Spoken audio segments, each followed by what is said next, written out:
নমস্কার, আমি রিপা। এক আকাশ গল্প চ্যানেলে আপনাদের সবাইকে স্বাগত। প্রথম পর্বের পরে আমি এসে গেছি দোলো ঠাকুরের বিভিন্ন অলৌকিক ঘটনার দ্বিতীয় পর্ব নিয়ে। যারা এখনও প্রথম পর্ব শোনেননি তাদের কাছে অনুরোধ রইল দ্বিতীয় পর্ব শোনার আগে প্রথম পর্ব শোনার। কারণ প্রথম পর্বে দোলো ঠাকুরের জন্মবৃত্তান্ত, মা কালী দর্শন এবং তার অনেক অলৌকিক ঘটনা সম্পর্কে বলা আছে। প্রথম পর্বের লিংক আমি দ্বিতীয় পর্বের এই ভিডিওটির ডেসক্রিপশন বক্সে দিয়ে দেব। শুরু করছি দ্বিতীয় পর্ব। দোলো ঠাকুরের অনেক অলৌকিক ঘটনা রয়েছে জামশেদপুর শহরে। একজন বৃদ্ধা মহিলার ডান হাতটি বহুদিন যাবৎ অকর্মণ্য হয়েছিল। অনেক চিকিৎসা করানোর পরেও তিনি ভালো হননি। ওই বৃদ্ধা মহিলা একদিন সন্ধ্যার সময় দোলো ঠাকুরের সঙ্গে দেখা করলেন। দোলো ঠাকুর তাকে রাত্রি 12টার সময় আসতে বললেন। রাত্রি 8টার সময় সমাধিস্থ অবস্থায় তিনি একজন ভক্তকে একটা কাগজে কিছু লিখতে বললেন এবং ওই কাগজটি সেই বৃদ্ধা মহিলাকে দিতে বললেন। দোলো ঠাকুরের আদেশ মতো রাত্রি 12টার সময় সেই মহিলা আসার পর তাকে সেই কাগজটা দেওয়া হলো। কাগজটিতে কতগুলি উপদেশ লেখা ছিল। বৃদ্ধা মহিলাটি সেই উপদেশগুলি পালন করার ফলে তার হাত এমন ভালো হলো যে তারপর থেকে তিনি হারমোনিয়াম বাজাতে পারতেন। দোলো ঠাকুর একজন ভক্তকে বলেছিলেন যে তুই নিজের থেকে মন্ত্র পাবি। তারপর 1 মাসের মধ্যেই একদিন রাত্রে জেগে থাকা অবস্থায় সেই ভক্তের মন থেকে এমন একটা মন্ত্র উচ্চারিত হলো যেটা তিনি আগে কখনো শোনেননি। পরে সেই ভক্তের মা সব শুনে আশ্চর্য হয়ে বললেন, আমাদের কুলগুরু যে বীজমন্ত্রে আমাদের দীক্ষা দিয়েছেন এটা তো সেই মন্ত্র। তখন ওই ভক্ত বুঝতে পারলেন যে এটাই তার নিজের থেকে পাওয়া মন্ত্র। তিনি তখন দোলো ঠাকুরকে একটি চিঠি লিখে ব্যাপারটি জানালেন। তখন দোলো ঠাকুরও তাকে চিঠিতে লিখলেন, আমি এখান থেকে তোর নাম করে ওই মন্ত্র হাওয়ার মধ্যে ছেড়ে দিয়েছিলাম। গুরু শিষ্যকে কি মন্ত্রে দীক্ষা দেন তা কোনো তৃতীয় ব্যক্তি সাধারণত জানতে পারে না। একজন ভক্ত দোলো ঠাকুরকে দর্শন করতে এসেছিলেন। দোলো ঠাকুর তাকে বললেন, তুই যে মন্ত্র জপ করিস সেটা ভুল। তখন ওই ভক্ত ভুল সংশোধন করে দেওয়ার জন্য দোলো ঠাকুরকে অনুরোধ করলেন। দোলো ঠাকুর উত্তর দিলেন, তোর মন্ত্রের ভুল সংশোধন করবার মালিক তোর গুরু। পরের দিন ওই ভক্ত নিজের গুরুর কাছে গিয়ে এই সম্বন্ধে আলোচনা করলেন। গুরু শিষ্যকে জিজ্ঞাসা করলেন, তুই কি মন্ত্র জপ করিস? শিষ্য নিজের জপ করা মন্ত্র যখন গুরুকে শোনালেন তখন গুরু বললেন, আমি তো এই মন্ত্র তোকে দিইনি, তোর শুনতে ভুল হয়েছে। তারপর গুরু শিষ্যের ভুল সংশোধন করে দিলেন। তখন সেই ভক্ত দোলো ঠাকুরের কাছে এসে বললেন, আপনি আমাকে যা বলেছিলেন সেটাই ঠিক। এখন আমি গুরুকে দিয়ে আমার ভুল সংশোধন করে নিয়েছি। কোনো এক শুক্রবার একজন ভক্ত এসে বললেন, আমার বৃদ্ধ বাবা খুবই অসুস্থ। আপনি যদি তাকে দেখবার জন্য একবার আমাদের বাড়িতে আসেন তাহলে খুব ভালো হয়। দোলো ঠাকুর বললেন, আগামী সোমবার সকাল 9টার সময় আমি তোর সঙ্গে গিয়ে তোর বাবাকে দেখে আসব। রবিবার রাত 12টার সময় তিনি একজন ভক্তকে বললেন, আগামীকাল সকালে যার বাড়িতে আমার যাওয়ার কথা ছিল সেখানে আর যাওয়ার দরকার নেই। ওনার জন্য একটা গাছের শিকড় দরকার। এই জন্য বাড়ির সামনে যে জঙ্গল আছে সেখান থেকে আজ সকালে কয়েকটা শিকড় সমেত গাছ এনে আমি ওইখানে রেখেছি। এই বলে একটি টেবিলের দিকে হাত দিয়ে দেখালেন। কিন্তু ওই বাড়ির লোকেরা জানেন যে দোলো ঠাকুর বাড়ির বাইরে মোটেই যাননি। তাহলে ওই গাছগুলি জঙ্গল থেকে কিভাবে আসলো? সেটাই ছিল তাদের চিন্তার বিষয়। সেই গাছের শিকড় শরীরে ধারণ করে সেই শয্যাশায়ী বৃদ্ধ ক্রমশ সুস্থ হয়ে উঠলেন। একজন ভক্ত অসুস্থ অবস্থায় অনেক দিন হাসপাতালে ছিলেন। ওই সময় তাকে অপারেশন থিয়েটারেও নিয়ে যাওয়া হয়েছিল।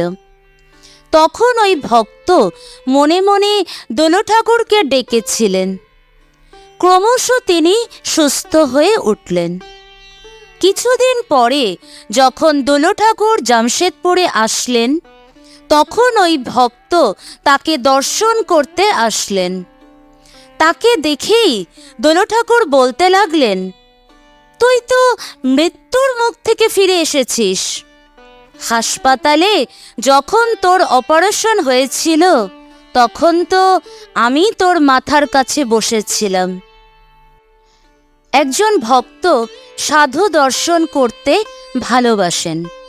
তিনি একবার সাঁই বাবাকে দর্শন করবার জন্য জামশেদপুর থেকে সুদূর দক্ষিণ ভারতে সপরিবারে গিয়েছিলেন। সেখানে ৪৫ দিন অপেক্ষা করেও তিনি সাঁই বাবার দর্শন পেলেন না। সেখান থেকে তিনি দোলো ঠাকুরকে স্মরণ করে বললেন, ঠাকুর, মনে একটা আশা নিয়ে এত দূরে আসলাম, এতদিন অপেক্ষা করে থাকলাম, তবুও আমার আশা পূর্ণ হলো না। তোমার কৃপা কি আমি পাইনি? ঠিক সেই দিনই কিছুক্ষণের মধ্যেই সাঁই বাবা তাকে দর্শন দিলেন।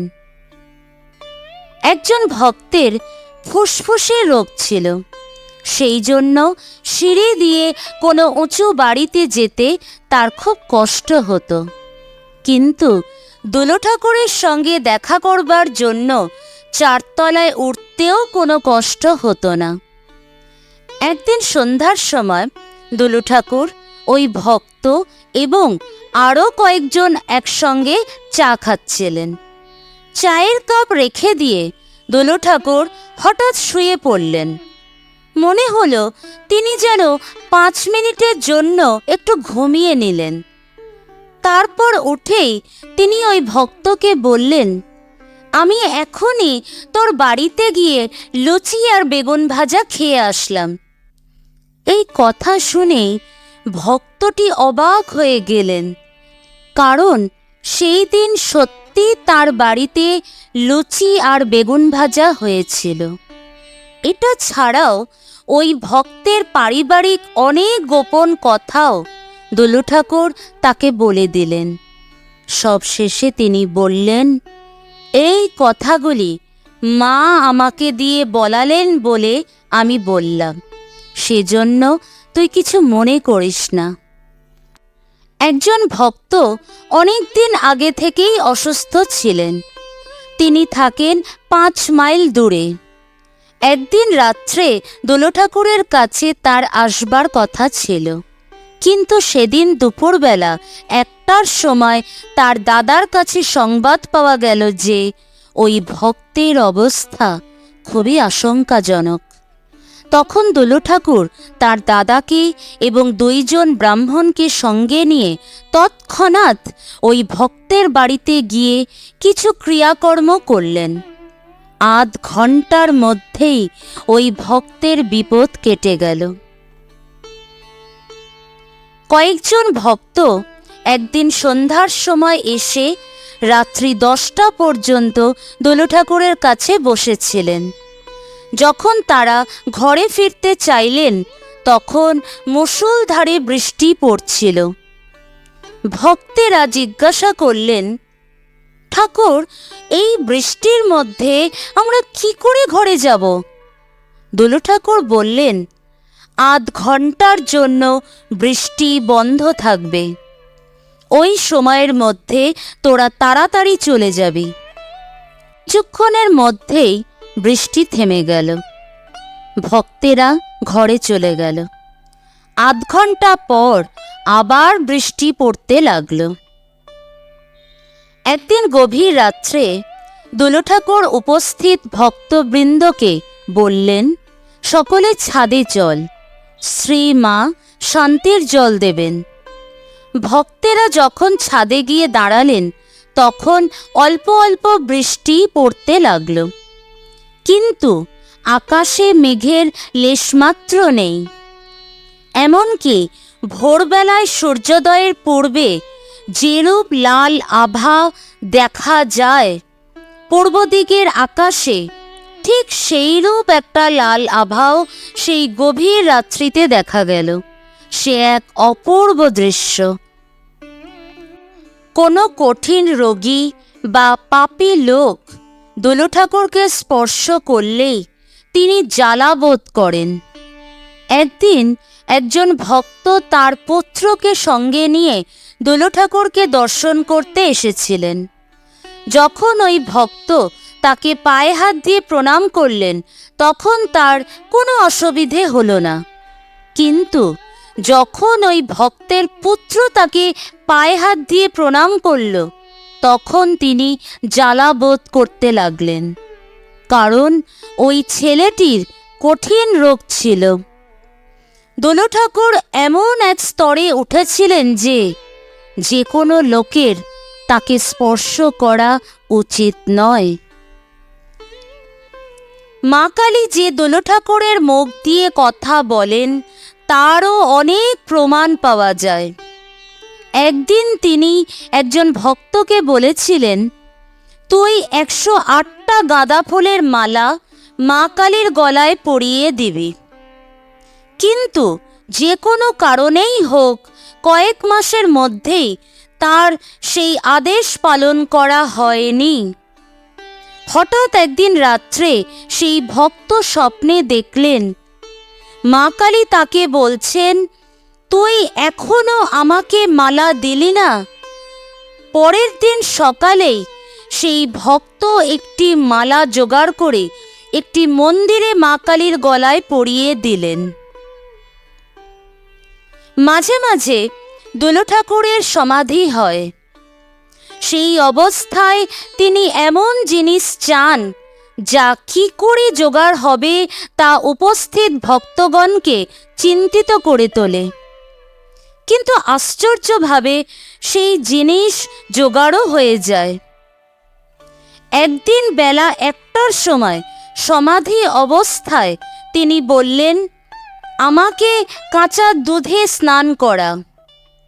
তখন উপস্থিত সকলেই বললেন, এতক্ষণ সব বাড়িতেই দুধ গরম করা হয়ে গেছে, এখন কাঁচা দুধ পাওয়া কঠিন। একজন ভক্ত নিকটবর্তী বাজারের হোটেলগুলিতে খোঁজ করেও কাঁচা দুধ পেলেন না। ইতিমধ্যে দোল ঠাকুর 2 জন ভক্তকে কাঁচা দুধ আনতে আদেশ করলেন। 2 জন ভক্ত 2 দিকে রওনা হলেন।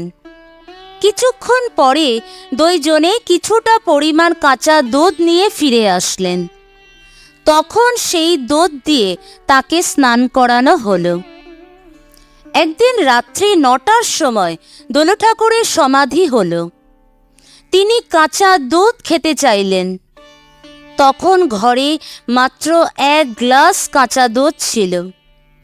তিনি ওই 1 গ্লাস কাঁচা দুধ খেয়েও আরও চাইলেন। তখন উপস্থিত সকলেই চিন্তিত হয়ে পড়লেন। হঠাৎ দেখা গেল যে বাড়ির সামনেই একটি গাছের নিচে একটি গোয়ালা দুধ নিয়ে দাঁড়িয়ে আছে। তার কাছ থেকে দুধ এনে দোল ঠাকুরকে খেতে দেওয়া হলো। একদিন রাত্রি 9টার সময় তার সমাধি হলো। তিনি বললেন, চাঁপা ফুল আর শিউলি ফুল আনো এবং চণ্ডী পাঠ করো। বাড়ির কাছাকাছি কোথাও চাঁপা ফুল ও শিউলি ফুল আছে বলে কারোর জানা নেই। 2 জন ভক্ত ঠাকুরের নাম নিয়ে ফুলের সন্ধানে বের হলেন। আধ ঘন্টার মধ্যেই তারা চাঁপা ফুল ও শিউলি ফুল নিয়ে ফিরে আসলেন। ইতিমধ্যে খেয়াল হলো যে বাড়ির কাছেই একজন চণ্ডী পাঠ করা লোক থাকেন। তার কাছে খবর পাঠানো হলো। সঙ্গে সঙ্গেই তিনি চণ্ডী বই নিয়ে আসলেন এবং পাঠ করে দোল ঠাকুরকে শোনালেন। একদিন সন্ধ্যার সময় বাড়িতে প্রচুর ভক্ত এসেছিলেন। দোল ঠাকুর স্নানঘরে স্নান করে সম্পূর্ণ বিবস্ত্র অবস্থায় ঠাকুর ঘরে এসে পুজো করতে বসলেন। একজন ভক্ত তাকে কাপড় পরাতে চেষ্টা করে বিফল হলেন। পরের দিন তাকে এই সম্বন্ধে বলা হলে তিনি নিজেই এটা বিশ্বাস করতে পারলেন না। একটি মেয়েকে সঙ্গে নিয়ে তার মা দোল ঠাকুরকে দর্শন করতে আসলেন। নিজের শরীরের একটি নির্দিষ্ট জায়গা দেখিয়ে দোল ঠাকুর মেয়েটির মাকে বললেন, তোমার মেয়ের এই জায়গায় একটা তিল আছে। পাশের ঘরে গিয়ে মেয়েটির মা দেখলেন যে দোল ঠাকুর যা বলেছেন তা ঠিকই। ইচ্ছা থাকলেও সকলে দোল ঠাকুরের দর্শন লাভ করতে পারেন না, ভাগ্যে থাকা চাই। দোল ঠাকুর জামশেদপুরে যে বাড়িতে অবস্থান করেন সেটা 4 তলার উপর। একজন ভক্ত নিজের বাড়ি থেকে রওনা হয়েছিলেন দোল ঠাকুরকে দর্শন করার জন্য, কিন্তু ওই বাড়ির নিচ পর্যন্ত এসে তিনি ফিরে গিয়েছিলেন। তাকে জিজ্ঞাসা করলে তিনি বলেন যে কেন ফিরে গেছেন তা তিনি নিজেই জানেন না, অথচ তার নিজের বাড়ি ওই বাড়ি থেকে মাত্র 3 মিনিটের পথ। আরেকবার একজন ভক্ত 4-5 মাইল দূর থেকে দোল ঠাকুরকে দর্শন করবার জন্য আসছিলেন। হঠাৎ তার ইচ্ছে হলো তার এক আত্মীয়ের সঙ্গে দেখা করতে। আত্মীয়ের বাড়ির লোকজনের সঙ্গে কথা বলতে বলতে দোল ঠাকুরের কথা তিনি ভুলে গেলেন। একজন মহিলা অনেক দিন যাবৎ খুবই মানসিক অশান্তি ভোগ করছিলেন। তিনি একদিন নিজের বাড়িতে ঠাকুরের সামনে খুব কাঁদছিলেন। দোল ঠাকুর তাকে দেখেই সেই কথা বলে দিলেন। জামশেদপুরে যে বাড়িতে দোল ঠাকুর থাকেন সেখানে অনেক দেবদেবীর ফটো আছে। রামকৃষ্ণ দেবের একটি এবং সারদা মায়ের একটি ফটোও আছে। তার পাশে দোল ঠাকুরকে বসিয়ে একবার ফটো তোলা হয়েছিল। ফটোতে সব কিছুই উঠেছে, কিন্তু রামকৃষ্ণ দেবের ছবি ওঠেনি। মনে হচ্ছে যেন ওই ছবিটি সাদা কাপড় দিয়ে ঢাকা আছে। ওই ফটো যে দেখেছে সেই অবাক হয়েছে। অন্তত পক্ষে 500 লোক ওই ফটোর একটি করে কপি সংগ্রহ করেছে। এক দম্পতির পরপর 2-3টি সন্তান জন্মের পর মারা গিয়েছিল, কিন্তু দোল ঠাকুরের সঙ্গে যোগাযোগ হওয়ার পর সেই দোষ কেটে যায়। এবার শোনাবো উত্তরবঙ্গের দোল ঠাকুরের কতগুলি অলৌকিক ঘটনা। একদিন দোল ঠাকুর হিলি থেকে বাসে চড়ে কামারপাড়ায় নেমে নিজের বাড়িতে গেলেন। বাড়িতে গিয়ে তিনি সবেমাত্র এক কাপ চা খেতে আরম্ভ করেছিলেন। হঠাৎ চায়ের কাপ রেখে দিয়ে তিনি দৌড়ে বাড়ি থেকে বের হলেন। একজন এর কারণ জিজ্ঞাসা করলে তিনি বলেন, যে বাসে আমি হিলি থেকে এখানে আসলাম সেই বাসটি উল্টে পড়ে আছে। তখন আরও কয়েকজন ছেলে দৌড়ে গিয়ে দেখল যে সত্যি সেই বাসটি উল্টে পড়ে আছে। গঙ্গারামপুরে এক ভক্তের বাড়িতে একবার একটি যজ্ঞের আয়োজন করা হয়েছিল। দোল ঠাকুর পুজোয় বসার আগেই বাড়ির মালিককে বললেন যে নৈবেদ্যগুলি ফেলে দিয়ে নতুন নৈবেদ্য সাজাতে হবে। ভক্তটি এর কারণ জিজ্ঞাসা করলে তিনি বলেন, যে লোকটি নৈবেদ্য সাজিয়েছে সে মূত্রত্যাগ করার পর হাত না ধুয়ে নৈবেদ্য সাজিয়েছে। লোকটিকে জিজ্ঞাসা করাতে সে নিজের অন্যায় স্বীকার করল। নতুন করে নৈবেদ্য সাজাবার পর দোল ঠাকুর পুজো আরম্ভ করলেন। রায়গঞ্জ ও শিলিগুড়ির মধ্যে ডালখোলা নামে একটি শহর আছে। তার কাছে ফাঁকা মাঠের মধ্যে একটি বিরাট বটগাছ আছে। স্থানীয় লোকেদের বিশ্বাস ওই গাছে মা কালী থাকেন।